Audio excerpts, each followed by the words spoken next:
Hi, I've got a question for you. Did you do your homework? Did you write your name in hieroglyphs? And did you write the names of 3 other famous people in hieroglyphs? It's fun, and you can practice it. Keep it going. It's a skill that you'll lose if you don't use it, so keep trying to do it. Now, remember in the first lecture I said that I was going to try to do this chronologically. I was trying to take things in order, but there would be some side trips. Well, the last 2 lectures have been the side trips.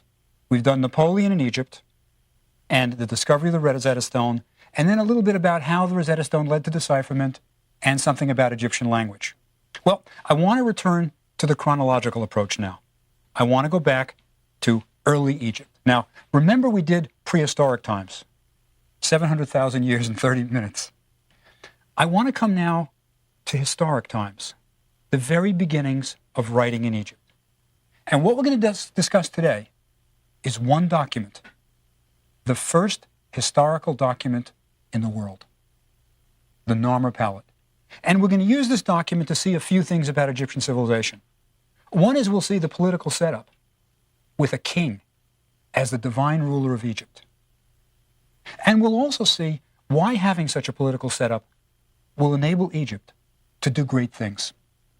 But let me start with Egypt before it was a nation. Right? Now, if you remember back to prehistory, we left Egypt around 3200 BC.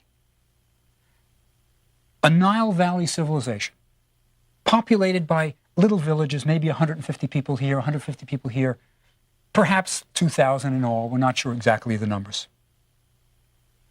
And Egypt was divided into 2 kingdoms, Upper and Lower Egypt. And if you'll remember, Upper Egypt is beneath Lower Egypt because of the way the Nile flows. Well, right at the cusp of history in Egypt, written history, 3200 BC roughly, Upper Egypt seems to be ruled by a king and Lower Egypt by another king. And they had symbols, crowns. The kings had different crowns. It's interesting, isn't it, that somehow a hat becomes a symbol of authority. And it's remained that. Queen of England, policemen have special hats. Everybody's got special hats. And the kings of Egypt had special hats. In the south, it was the white crown, a tall white crown, kind of conical. In the north, it's the red crown.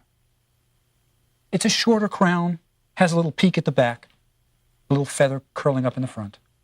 So you have the tall white crown of the south and the red crown of the north. I'll tell you something really interesting about the crowns, and this is my theory, certainly may be wrong, but you shouldn't take it as fact. The fact is that no crown has ever been found. We do not have the crown of any king of Egypt. For 3,000 years, the pharaohs wore the red and the white crown. None has ever been found. Tutankhamun's tomb was discovered intact. Everything he packed in there for the next world was there. No crown. No crown. My theory, and this is the part that really may be wrong, I'll just present it, is that I don't think there was more than one crown in existence at any one time. I think it was a magical thing. The crowns were believed to have actual magical powers.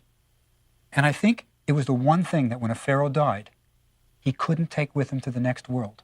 His successor got the crown. So I think there was probably only one red crown and one white crown in existence at any one time. And that's why it wasn't found in Tutankhamun's tomb. But that's just a theory. But the important thing is that very early on in Egyptian history, these crowns were the symbol of power. Now, there was probably some communication between Upper and Lower Egypt, but it was limited. Travel wasn't easy, remember, in ancient Egypt. You had the Nile. That was a good way to go long distances, but the common man certainly couldn't afford a boat. And the only other way you went any place in Egypt was donkey. It was the donkey for the short haul and boats for the long haul. So communication was probably limited. But then, around, the best guess is 3150 BC, right? 3150 BC, Upper Egypt and Lower Egypt is unified. It becomes one country, right? One country. And how is it unified? Apparently, by a king from the south conquering in the north. and that king's name is Narmer. And we have an object called the Narmer palette, which is what I call the first historical document in the world. It tells of the unification of Egypt. And what I want to do today is tell you about the Narmer palette and how it tells the story of the unification of Egypt. Now first, about the palette itself. It's a palette that's about 2 feet high, and it's made of slate, but isn't an ordinary slate palette. Now, as you remember, the ordinary Egyptians used palettes for grinding their cosmetics. They would take a little bit, for example, of carbon, charcoal from a fire, mix it with fat, and grind it on the palette, and that became eye makeup. It's the first cosmetics in the world. And they would put it under their eye. And also, you know, in desert countries, it helps absorb the glare. It's not just decorative. That's why when you look at football players, they're wearing basically eye makeup under their eyes, black, to absorb the glare so it doesn't go into your eye. So this is not one of those palettes, though. This is a highly decorated, carved palette. It's what we call a ceremonial palette. It was probably never used in a house. It's too big, it's too fancy, it's too elaborate. It was probably a temple object. It may have even been used to grind the cosmetics for a statue of the gods. See, every temple, in the back of the temple, had an area called the Holy of Holies, a shrine where only the priests could go. And in that Holy of Holies was a bronze statue of the god, whoever was the god of that temple. So if it was Amun, it would be a statue of Amun. And the priests, every morning, would throw open the doors and anoint the statue with oils, cosmetics, give it an offering of foods, and then close the doors. This may have been a palette that was used to anoint the gods. It's really big, beautiful, and important. But it tells a story, and that's why I say it's the first historical document in the world. Now, the palette does a few things for us. First, it's the beginnings of language. This is where we get our first real hieroglyphs telling a story. Another thing is it sets a kind of artistic convention, artistic style, that is going to last for 3,000 years. This is where we're going to see the king as a symbol of Egypt. See, the king is really the way you said Egypt. He was the icon. Egypt meant the pharaoh. He was that central. The pharaoh's role was to keep divine order in the world. See, the Egyptians had this strong concept of divine order, that there was a certain order, and Egypt was on top of that order. And the king's job was to make the right offerings to the gods, make sure that the gods were pleased and divine order would stay. So the king is the symbol of Egypt. Now, in addition, not only is he the symbol of Egypt, he's presented in what we call hierarchical proportion. The king is bigger than everybody. When you look on a temple wall, everybody's not the same size. The king is about 4 or 5 times the size of a commoner. And he's almost the same size as the gods, because he is a god on earth. He is the god Horus on earth. So on this Narmer palette, we see a king who is larger than everybody else, and he is the symbol of Egypt. Now, let me tell you what is on this palette. On one side of the palette, and it's carved on both sides, on one side of the palette, we see a king. He's got this tall white crown, so we know he's from the south. He's wearing the white crown. And he is in a pose that will be repeated for 3,000 years of Egyptian history. It's called smiting. He's about to kill his enemy. He has his arm raised, and in his arm, he's got a mace. Now, a mace is a weapon. It's basically a rock on a stick. It's a stick that can be held in the hand with a big rock on the end of it, and you smash your enemy's skull with it. And Narmer is about to smite. He's got his hand raised. And in his other hand, he is holding an enemy. It's a man with a beard. And he's got him by the hair. This is a traditional pose that you're going to see for 3,000 years. Ramses the Great, 1,000 years later, is going to show the same thing. He's got the enemies by the hair, and he's about to smite him with a mace. So Narmer is a king from the south about to smite the enemy. Now, who is this enemy? Well, there are some hieroglyphs in the background that give you a clue. Behind the enemy, we see swampy plants. We see a kind of marsh, and we see some plants coming out. That might suggest this enemy is the ruler of the Delta area. Now, the Delta, of course, is a marshy, swampy area in the north of Egypt. And you know why it's called a delta? That's because of the Greeks. When the Greeks came into Egypt, the swampy, marshy area was a triangle shaped like the Greek letter delta. So they called it a delta. It didn't have anything to do with swamp or marsh. It was just triangular, and now we've picked that up. So this person who was about to be killed by Narmer is perhaps the ruler of the delta. And when you look at the palette, there's some brutal things there. One of the things is the enemy, this poor guy from the delta, who was about to be killed by Narmer, has a ring placed through his nose. And the ring is attached to a string which is held by a falcon. Now the falcon is the symbol of the pharaoh. So the pharaoh has the enemy through the nose. Right, this poor guy is about to be dispatched by the king of Egypt. Now, quite interesting, behind the king is some little tiny guy. He's about 1/5 the size of Narmer. And you have to look really close when you're looking at the Narmer palette, which is in the Egyptian Museum in Cairo. You have to look really close. But he's carrying sandals. He's carrying a pair of sandals. He is the sandal bearer to the king. Carries the king's sandals. Now, I don't think it means that the king really wanted to change his shoes very often. But this is an official title. He is an important official. He's not just a toady who's bringing stuff, a gopher. No. This guy is like maybe the viceroy of Egypt. And he's behind the king. But he's only about 1/5 the size. Now, how do we know this is Narmer? How do we know his name?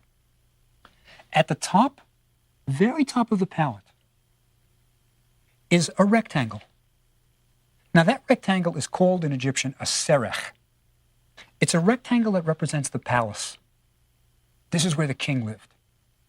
And inside that little rectangle are two hieroglyphs, a chisel and a fish. Right? A chisel and a fish. Those are the hieroglyphs for Nar and Mer.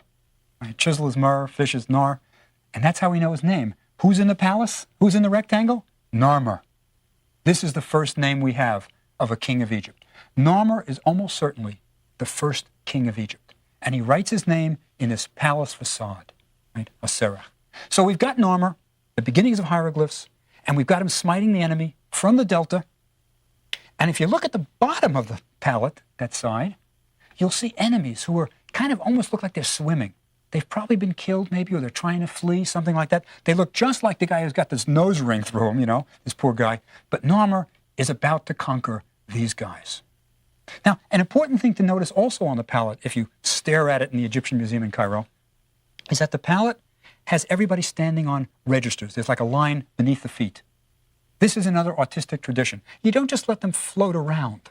It's kind of too confusing. It would look a little disjointed. So registration, as we call it, having the people always stand on something, is a tradition. Even if you look at hieroglyphs, whenever you look at hieroglyphs in ancient Egypt, the birds are always standing on something. They're not just kind of floating around. So this is only one side of the palette, right? Only one side.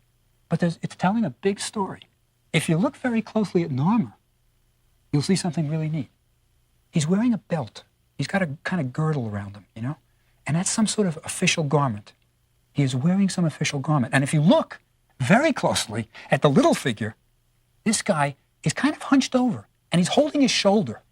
Now, why is he holding his shoulder? He's wearing a garment that doesn't fit him right. He's wearing a leopard skin. The leopard skin is the sign of a high priest.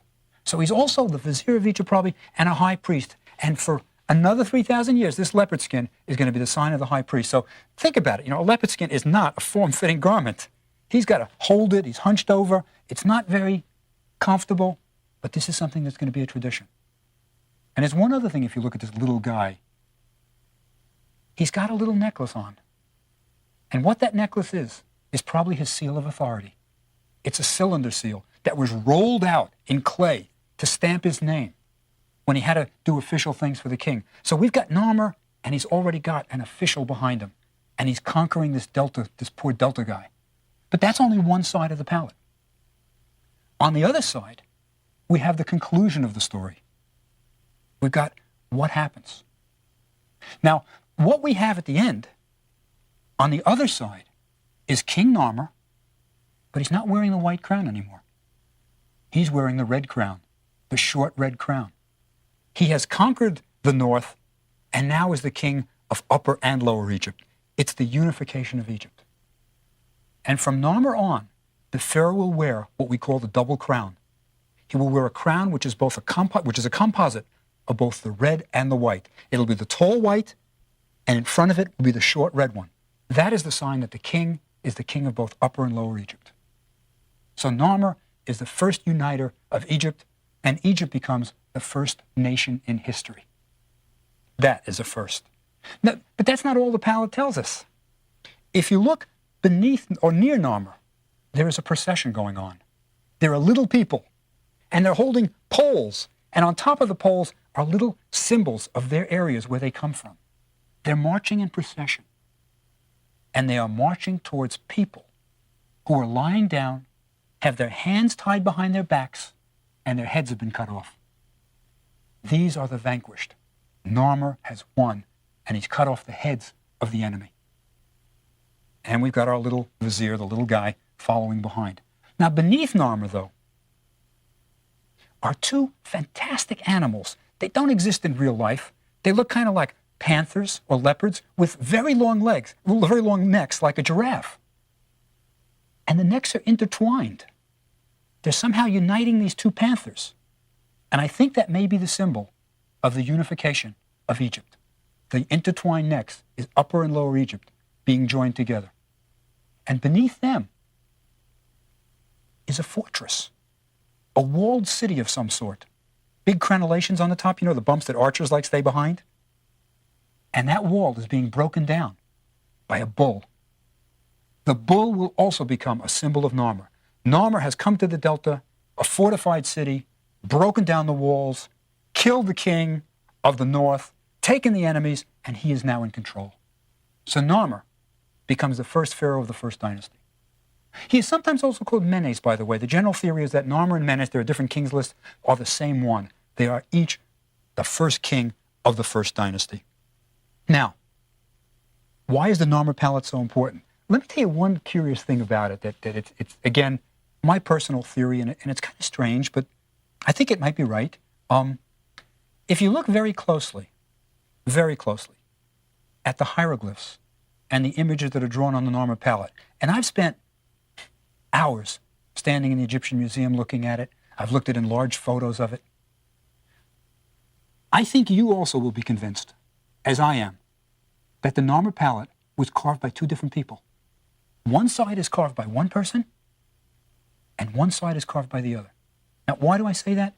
If you look, for example, at the serechs, those rectangles that represent the palace, you'll see they have different numbers of doors in them. They're totally different. The same artist would never do that. And the same is true for other elements of the palette. If you look at the figures, they're carved completely differently. Now, I don't know what it means. I'm not sure. But I'll give you just one suggestion that, again, is theory, and I emphasize it's theory, but it kind of shakes the established interpretation of the Narmer palette. What I wonder is this: if the palette is indeed carved by two different people, and I'm quite sure it is, why? It's a small object. Why did two different people do it? Now, it could be something trivial. It could indeed be, say, the artist was sick. He said, Harry, you take over. Somebody else did it. Could be. But it also could be that some time passed between the carving of the first side and the carving of the second side. And that could mean that we may be reading the palette wrong. How do we know to read the side that I said is the first side first? Maybe we should read it the other way and we get a different story. It's just a possibility. I suggest it for another reason. I have another reason why I think we might be reading it backwards. Which side would you consider the first side, the most important? I would consider the one that has the round depression of the intertwined necks, because that's where you'd grind your cosmetics. That's where the cosmetics were ground. And certainly that would be the first side, the most important. So there's just a slight chance that this first historical document in the world may be being read backwards. But I just throw that out as a suggestion. It's a kind of partly baked idea. But I just wanted to mention that at least you know that the Narmer palette was carved by two different people. And that I think everybody would agree with. Now, why is this so important? Well, it's not just that it's the first document in history. It's that it's going to set up Egypt in such a way that Egypt can rule the entire Near East. Because now Egypt has a single king who is a god on earth. Remember, that poor little guy from the Delta with a ring in his nose is being held by a falcon. The Pharaoh was Horus on earth. Remember, Horus was the son of Osiris who was killed. He's the avenger. He's the one who set it right, who defeats his evil uncle Seth. So the Pharaoh, as Horus, is a god on earth. Now, other nations in the Middle East, ancient nations, had kings. But the king was not a god. Only Egypt had a god. And there are real virtues to this. So we have Egypt unified under a god king. Now, why is that great? I'll tell you why. If you have a completely powerful ruler, you can do almost anything. You know, Plato said it. Plato wrote a book called The Republic. And in The Republic, Plato talks about what's the ideal form of government? What's the best way to rule a nation? And Plato came up with, you should have a philosopher king ruling. Now, he was a philosopher, of course, so he would want a philosopher ruling, but there was a rationale behind it. Plato said, you want a philosopher because you want a society that's just, that's fair. And justice, who better to determine that than a philosopher? But you want him also to be a king because you want him to have absolute power. You don't want him to get stuck in bureaucratic red tape. You want him to know what's right and then do it. No ifs, ands, or buts. So Plato said, the best government is a philosopher king.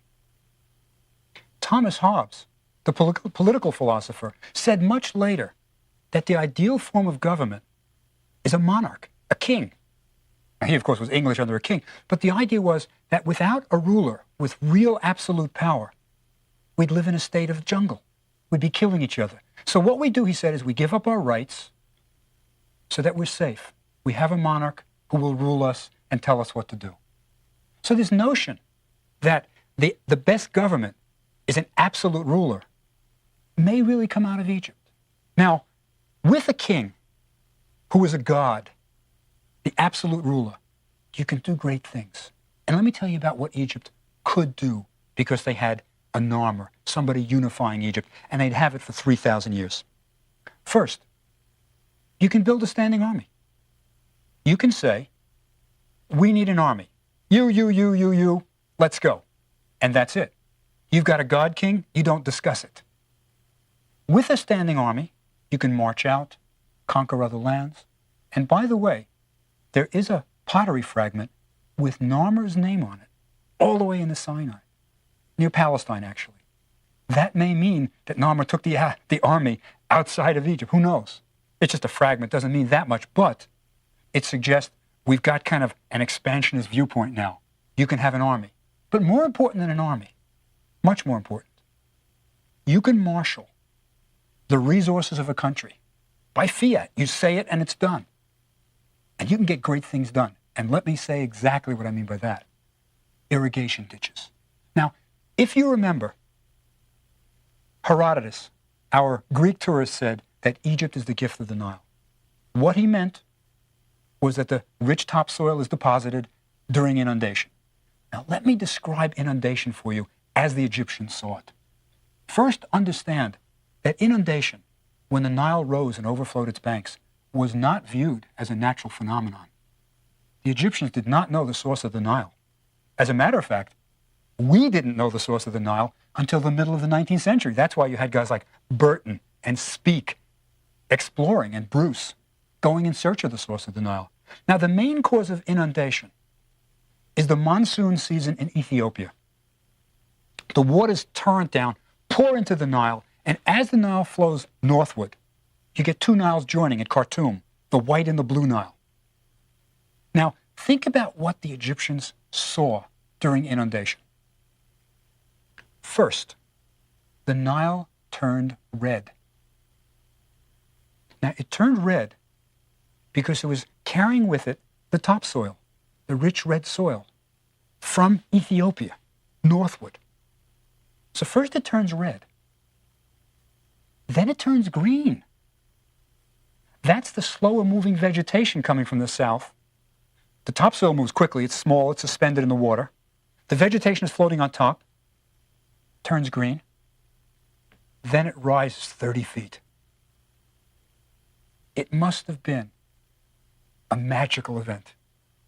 And it happened every year, around July, like clockwork. Remarkable. They didn't know the source. They thought it was the gods around the area of Aswan in the south of Egypt, opening doors in caverns underneath the Nile that caused it to overflow the banks. But now, as it deposits the rich topsoil, this enables Egypt to grow the crops. But how can you increase the yield? How can you really make it sort of maximum? This is where Narmer, this is where a strong king comes in.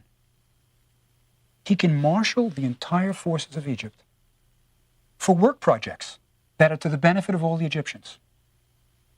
And you know what that is? Irrigation ditches. What Egypt learned to do was to coax the Nile inward, to give you as much topsoil as possible, inward, and to keep the Nile waters inward. So they dug irrigation ditches. This was a major work project, which involved all the farmers. Now remember, of course, farmers. Farming and farmers is what Egypt was about. It was an agrarian society. 90% were farmers.